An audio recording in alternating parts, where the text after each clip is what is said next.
So what I'm going to be doing first is lighting my smoker.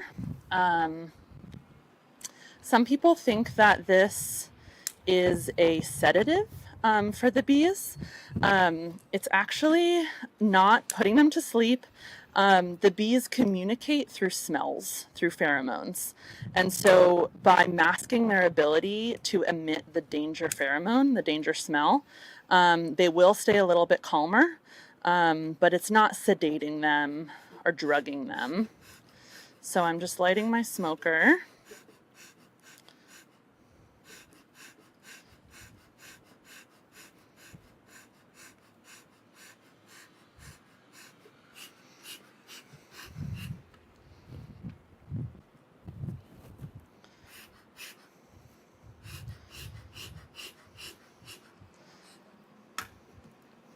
Testing it on myself a little bit, making sure it's not too hot for them. Feels nice, nice and warm.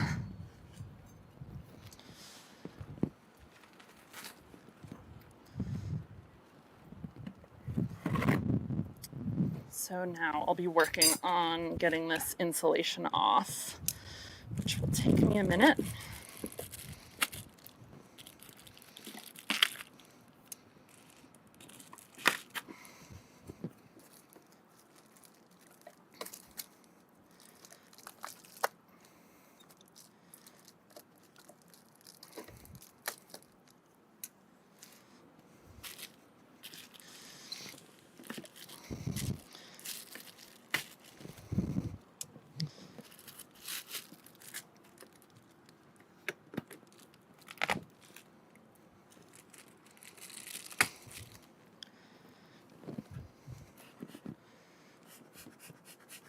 And the smoke helps them to also just not be as stressed too. If someone were taking the roof off of your house, it probably wouldn't be too fun if everyone was sort of screaming and yelling. So keeping them a little bit more calm helps them to not feel as much stress, which is good. Which is good for everyone, I think, to not feel as much stress.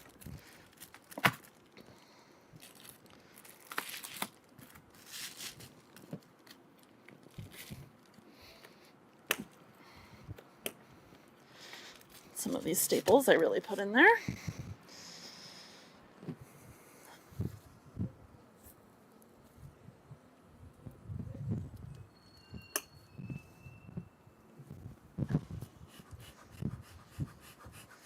Babies. You'll probably hear me talking to them a lot. It's kind of what I usually do when I'm at the hive, so I apologize.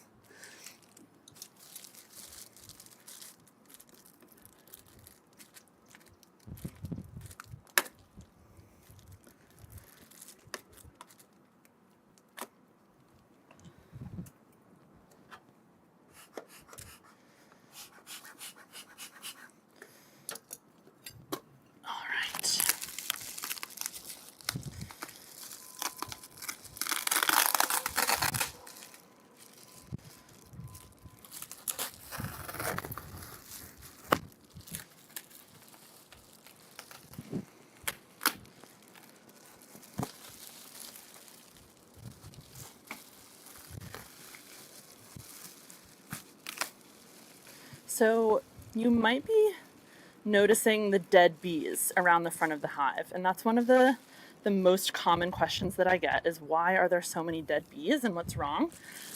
So just as we talked about with their cleansing plates, they are very hygienic and they make sure when bees die to take them out of the hive and they sort of throw them outside of the entrance. That's a very important hygienic behavior because if the bees were carrying any diseases, if that's why they died, they won't transmit any of those diseases into the hive.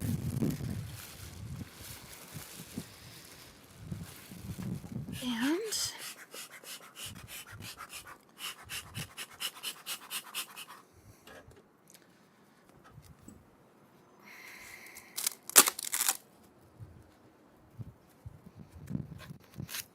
here we go. So you'll also notice when I smoke, they tend to kind of dive away from the smoke. And that is a response. So we use smoke because it's like mimicking a natural forest fire, which bees are used to. And so when I smoke, they will kind of dive to the bottom of their hive to protect themselves. And that helps me because as I work, I'm not going to be squishing bees with my fingertips. So we're trying to keep them safe as well. So I'm actually, like I said, I'm going to go right into the bottom box. And see if we have any action down there, if they've grown into the bottom box or whether it'll just be space for them to grow into.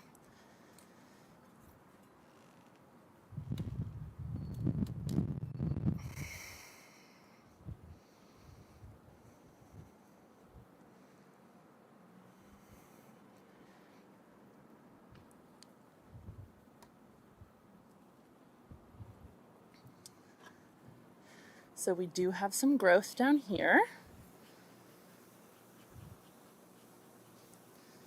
Giving them a little bit of smoke.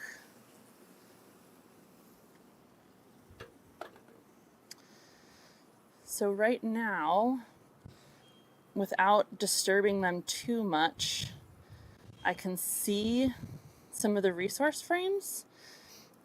So I'm going to go into the middle here because this is where they tend to have their brood, where they tend to have their babies. They keep them in the middle of the hive. So I'm going to pull one of these out and see what's going on.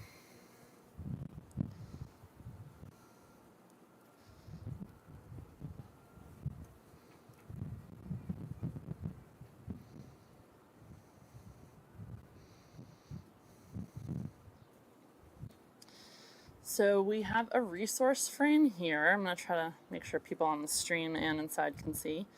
I'm going to show the camera. The kind of shiny holes are nectar.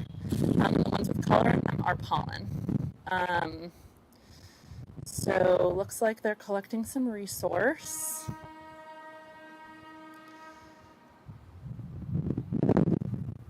That's a good thing to see.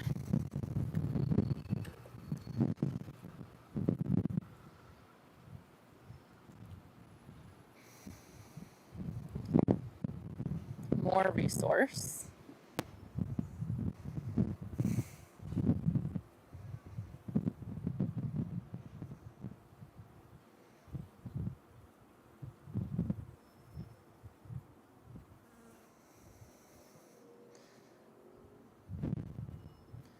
Not seeing any eggs yet,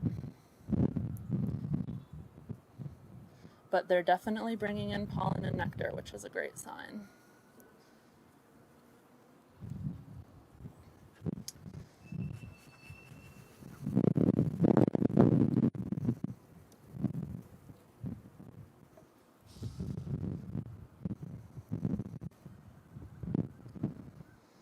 More resource.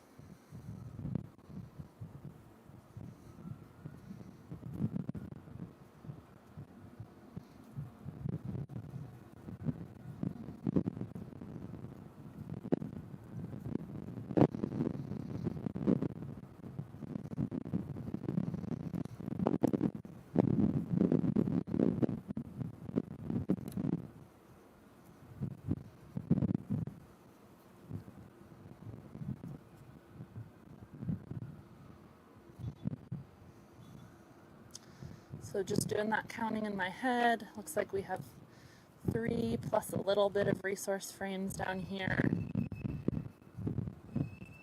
So I'm going to put this one back in.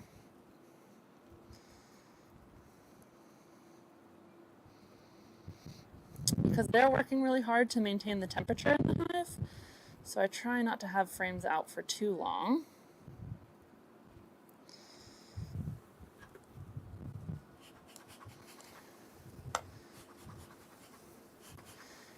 And what I'm going to do instead of,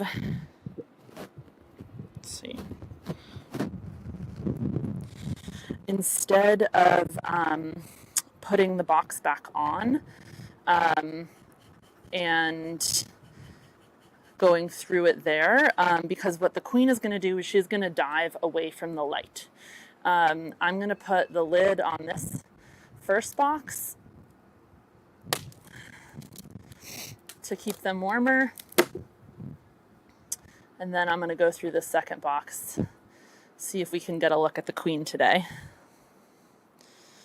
She's not on the lid. That's a good sign.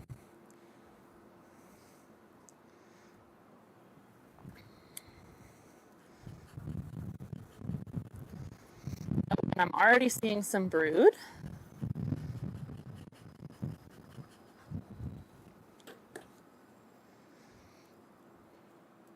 So this is propolis, the really sticky orange stuff that you can see between the frames. The bees actually forage for resin, and they combine it with wax, and it helps them. It's like a building material. It helps them seal their hives. So this, we have a brood frame. You might not be able to see it. There's some nectar around the outside, but there are also really, really tiny larvae, if you see any whiteness in the middle of the frame. So this is a great sign. Your queen is laying eggs. And I'm going to try to get a look and see how many of these frames have larvae in them. And these are all nurse bees. So these bees that are caring for the babies, we call nurse bees. They probably, most of them can't fly yet, because nurse bees are younger bees and they don't gain their ability to fly for a few weeks of their life. The reason why I leave a frame out like this is to give me some space so I can separate the frames better.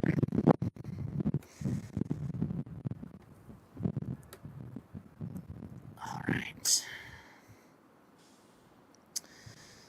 So here we have another frame of brood, and you can see the cappings, the cells that are covered with wax. That's the final stage of development for the bees. Once they grow into larvae, they get capped over, so they're protected in the final stage of their pupation. I'm going to show the wall over here.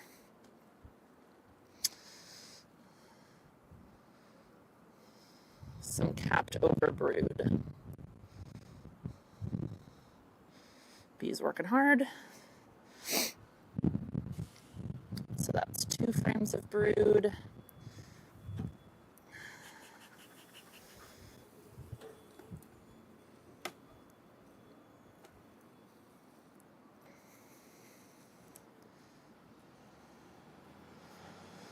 Three. This also has larvae and capped brood. Doing a quick peek for the queen. Hopefully we'll see her today. Sometimes she's really good at diving down into the dark, but I'm going to try to show you guys the queen today if we can. I'm not seeing her on this frame.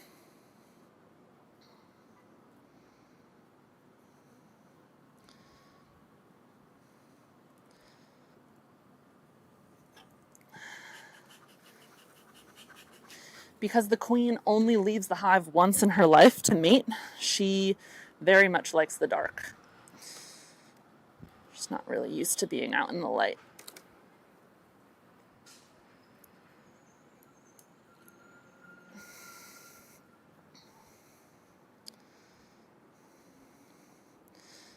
Another really healthy frame of brood. Show the camera here. So we have some pollen, some nectar. The pollen is the colorful stuff. The nectar is the sheen, the kind of shiny cells you see, and then the brood is the capped over. I'm going to see if we can find a baby bee being born too.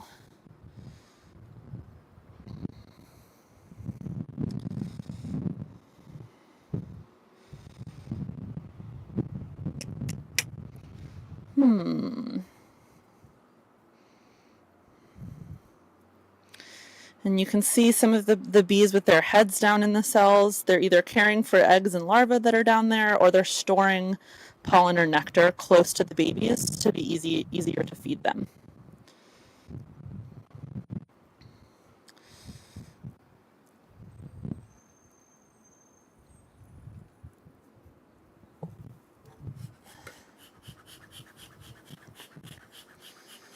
So that is 4 frames of brood so far. Some people ask about the color differences between the frames. They're just made of different materials. We have some plastic, we have some wooden. There's no real other difference. This is a really full frame of brood, and most of it is capped over, meaning that those are all baby bees pupating inside of those cells. I'm going to show the window as well. No queen yet. I'm missing her, and anyone in there is seeing her. Feel free to yell at me. Not seeing her, but I'm going to show the wall. Just a healthy frame of bees.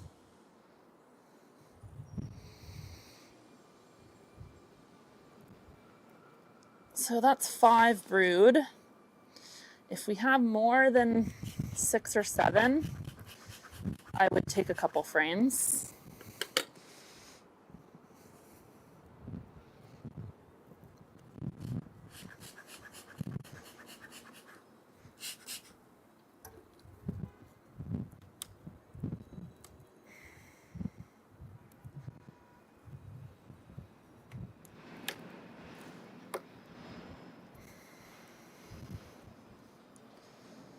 Oh, and we have the queen.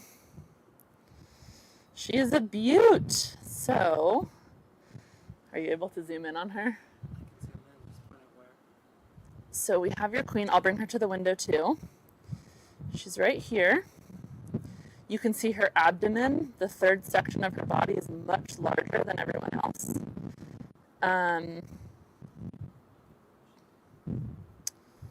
And she's kind of sticking her head down into cells to see if she's laid an egg in there, to see if it's ready for an egg. I'm going to actually wait just a second and see if we can watch her laying an egg. She might be a little too stressed because of the light, but I'm going to wait 1 second.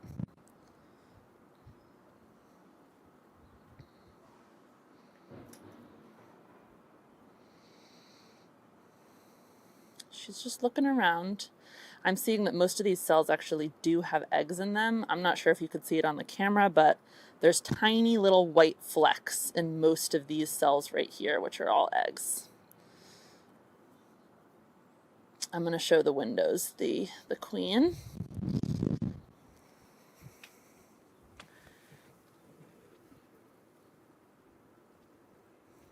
There's your queen.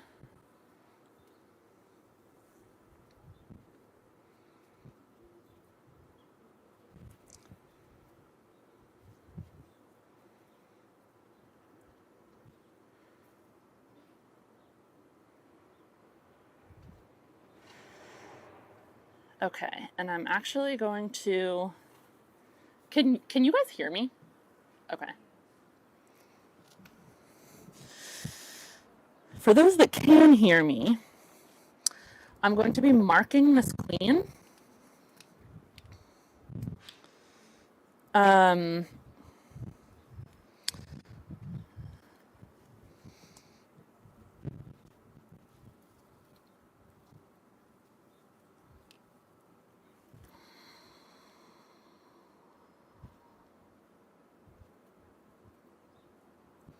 So when you mark a queen, you hold her by the thorax so you don't hurt her.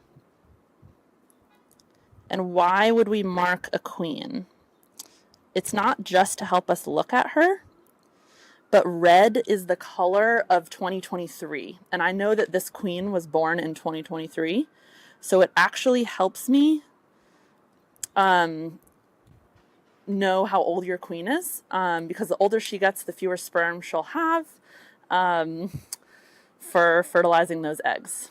So I'm actually just letting this paint dry. If I put her down immediately, her little entourage would clean this paint off. And what I'm actually going to do is I'm going to put her in a queen clip, because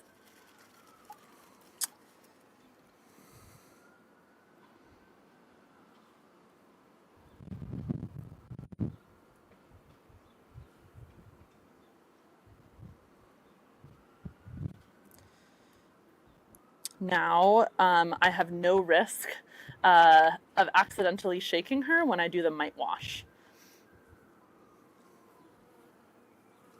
So I'm going to leave her kind of dangling in the hive.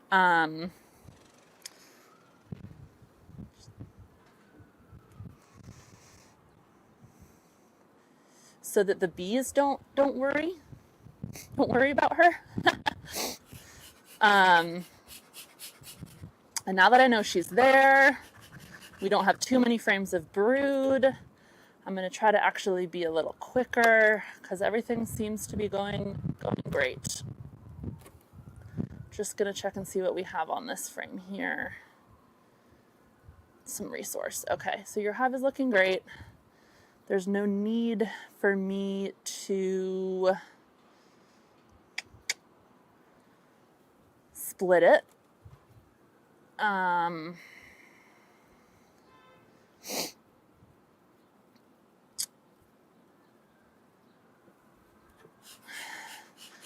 So now we just are going to do a mite wash.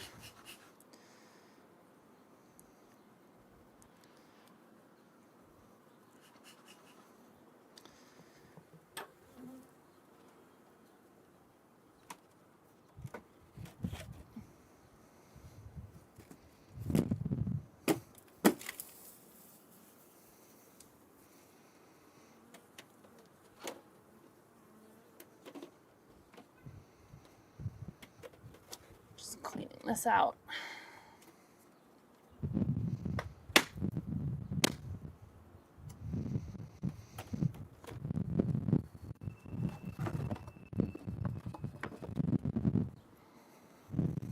Just gonna put this out of the way. All right.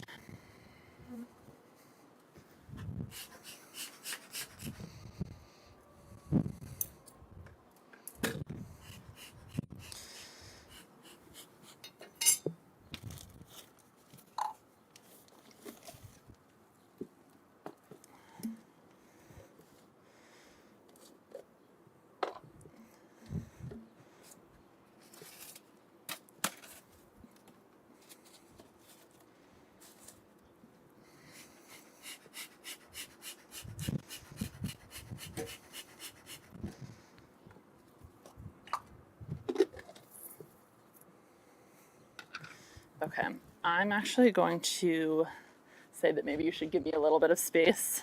This is very important, though I am going to be knocking some bees around, so we can get a little bit buzzy. I'm going to grab this.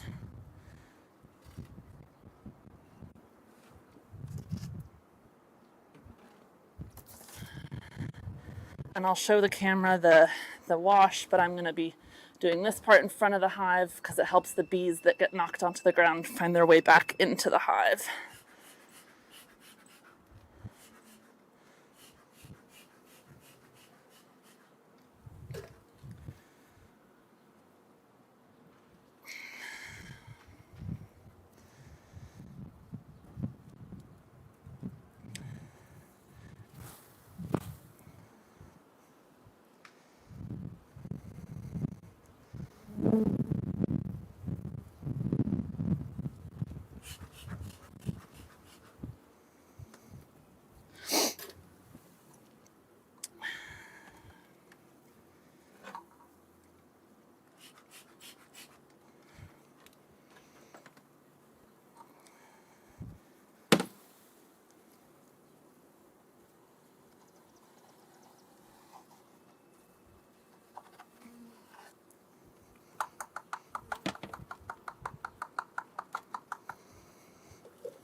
All right, the hard part was over. And now what I'm going to do is I'm going to try to help these guys find their way back in by making a little bridge.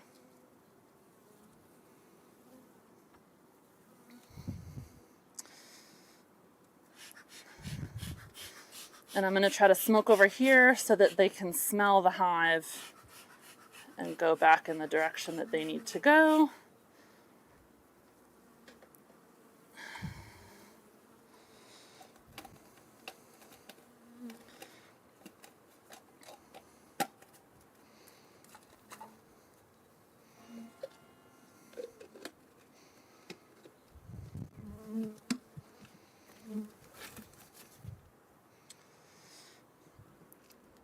So now that we have our 300 bees in here, it's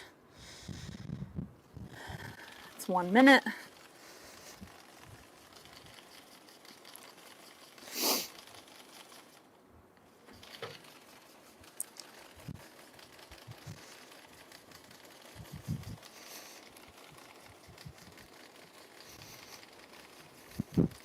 It's a little bit chilly, so some of these bees are clinging to my body heat.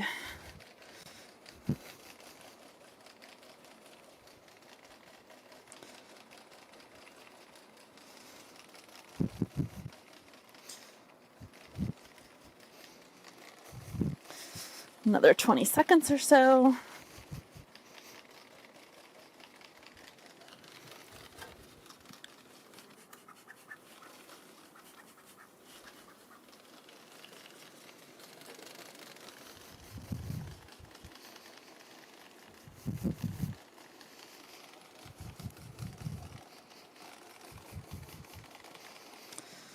All right.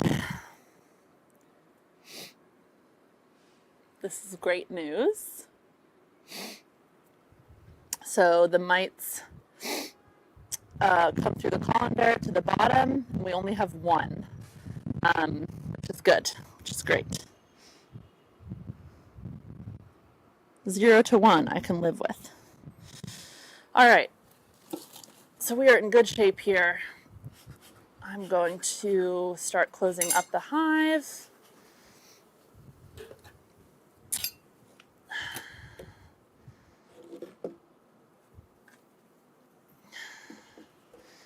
Bees aren't really finding their bridge, but that's okay. I'm going to let the queen go. There she goes.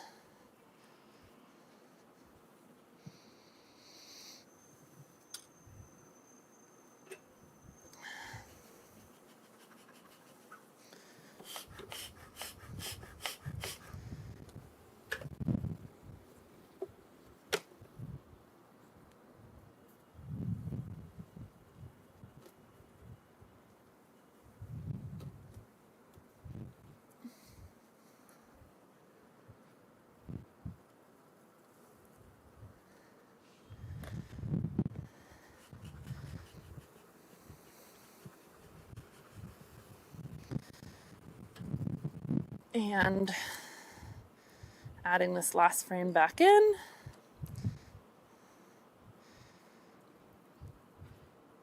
Thanking those bees for their lives, for their sacrifice, for the good of the hive.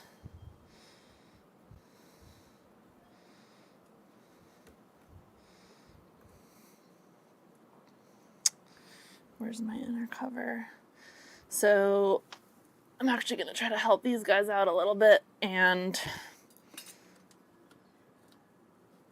shake them back into the hive.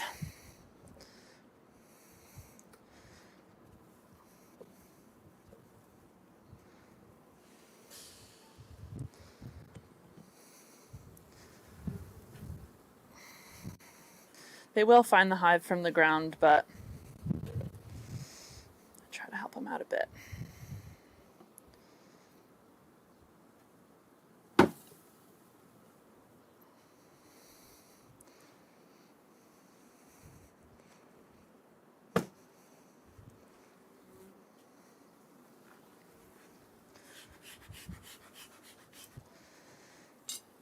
And I did see a good amount of resource in your hive.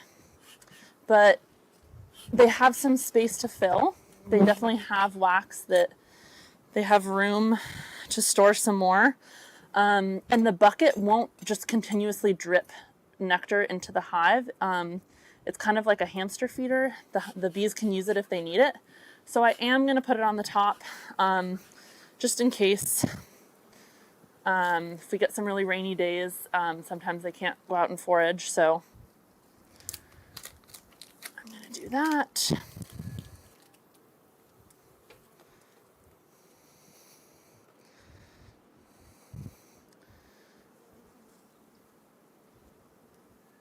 Try to rotate this so we don't squish any bees.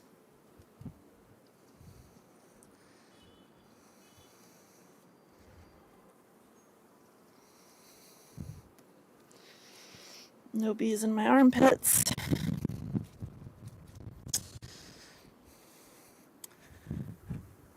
Try to get these bees to find their home. So if you were to come back in an hour or so, all of these bees will probably be inside the hive. Sometimes they just need some time to orient themselves. So now we're getting our sugar bucket.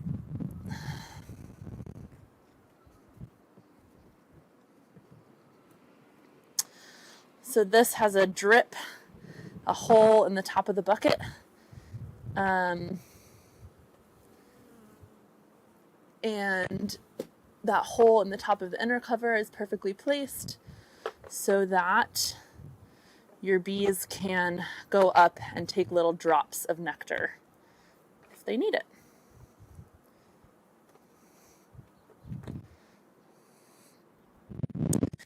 And we put an empty box around the sugar bucket because sometimes that sticky nectar can attract wasps.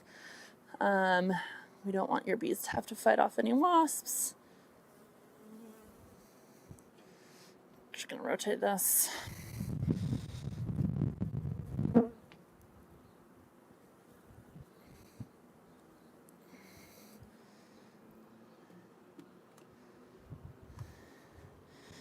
And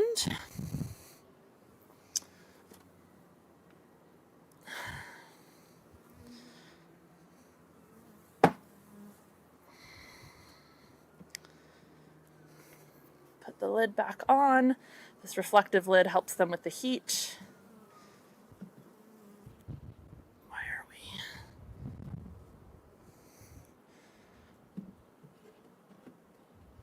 There we go.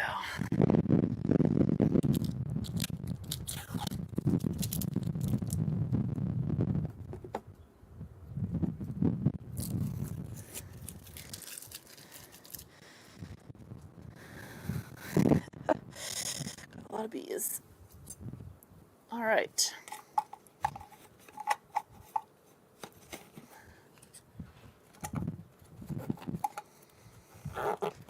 So I'm just gonna try to make sure bees are off my equipment before I bring it inside, and then I'll come in and answer any last questions that we have.